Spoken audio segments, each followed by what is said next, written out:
The Kingdom Hearts franchise is often teased for being made for kids, and as such, being too easy. While the game's difficulty curve tends to be linear, there are a few enemies that take it way too far. Be it BS mechanics, cheap shots, or just being general pains in the ass, these enemies can be annoying roadblocks between you and the next area. So grab the ice packs because you'll probably be just as heated as me. Let's list off the 10 pretentious pricks that piss me right off. KH1 Rico is pretty much mandatory for this list because he is not just one of the hardest story bosses in the game, but if you were fortunate, or unfortunate in this case, to play the PS2 version, then you might know that before him is a pretty lengthy cutscene.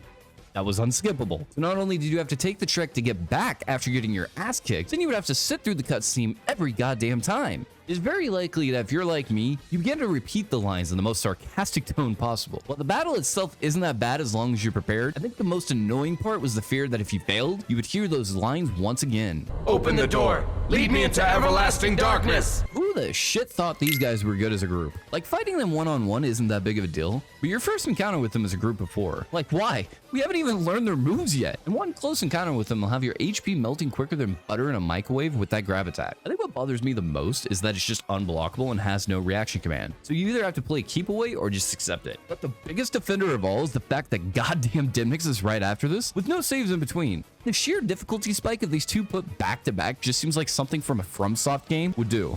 I hope you like standing around and waiting for these bastards to slowly walk over to you when you need them, because these shits can't be bothered to be damaged unless under moonlight, which is a cool mechanic and fits in with the world. The amount of RNG based from these guys walking to where you need them puts them firmly in the BS category. They either force you to waste 20 seconds running in the opposite direction, making them all chase you to moonlight after you realize they aren't taking damage, or fighting them in weird positions and usually getting killed.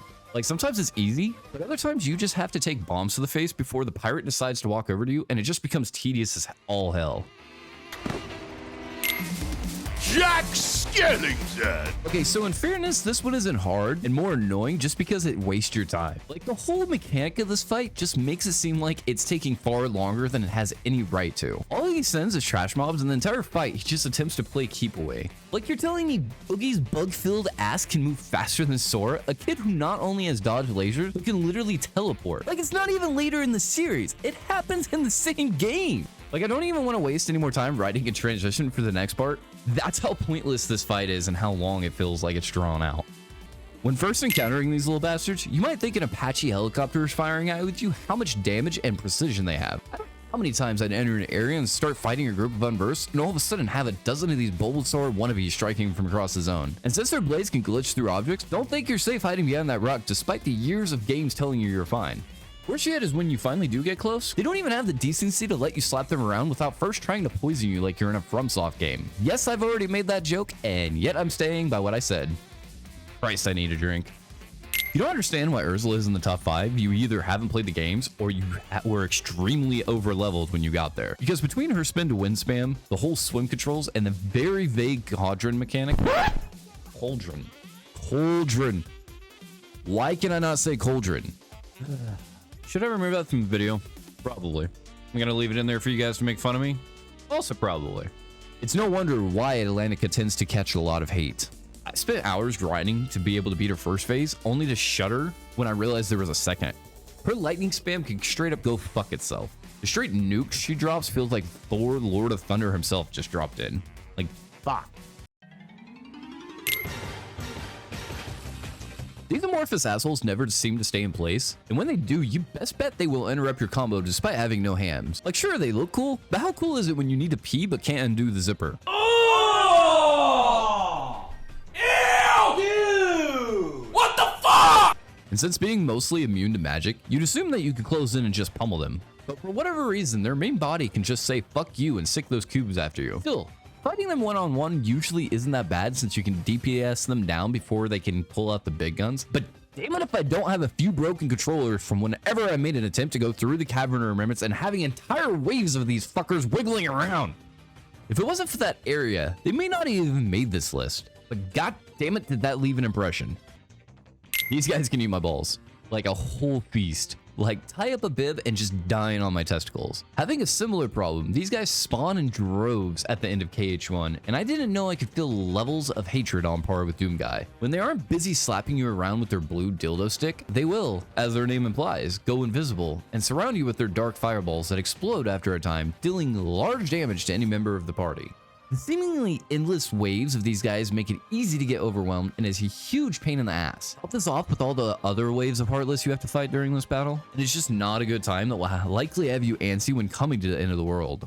The Hot Rod enemy is probably the most notorious in KH2 for its utter bullshit of playing the Uno reverse card and playing Keep Away from you. The reason they're so notorious comes from the fact when the Hot Rods refuse to take any kind of damage while performing their charge attack. Just like the Dancer, they usually come in groups, so while you try to focus one down, another one will inevitably sideswipe you and most likely kill you since you won't have second chance or once more at this point in the story. I don't know what the devs were thinking, but the Cavern of Remembrance variants only adds to the frustration, being the first encounters as soon as you walk in, making it very clear you better be ready for your asshole to be torn open. He's just standing there, menacingly. This fungal fucker. I would argue that beating Lingering Will took less tries for most than this bastard. Don't get me wrong, I love the designs for all these little tykes, but without proper setup, this shroom will have you spending literal hours of failed attempts falling just short of the 85 needed juggles to beat his minigame. Don't believe me? This post pretty much sums it up pretty well. The easiest way to beat him is to obtain the Fatal Crest, a keyblade that allows endless combos when out of MP and utilizing the horizontal slash ability. To get to the Fatal Crest though, you need to have beaten the first 3 Underworld Cups as well as Xemnas' first battle. It can be a little bit of a grind, as each of the cups have their own funky rules that can take a few attempts to complete. Yes, I know the Mushroom 13 are supposed to be endgame challenges, but even with the proper setup, it can take hours of attempts just to beat this fucker. Even just looking at this smug bastard's face makes me want to commit some form of mushroom-related war crimes. Help me. Luckily, the rewards dropped from him are the same for other, easier mushrooms, meaning you only need to beat him once to unlock the trophy and Keyblade. Oh, and I guess Mysterious Figure. His fights are annoying too, but at least he looks cool.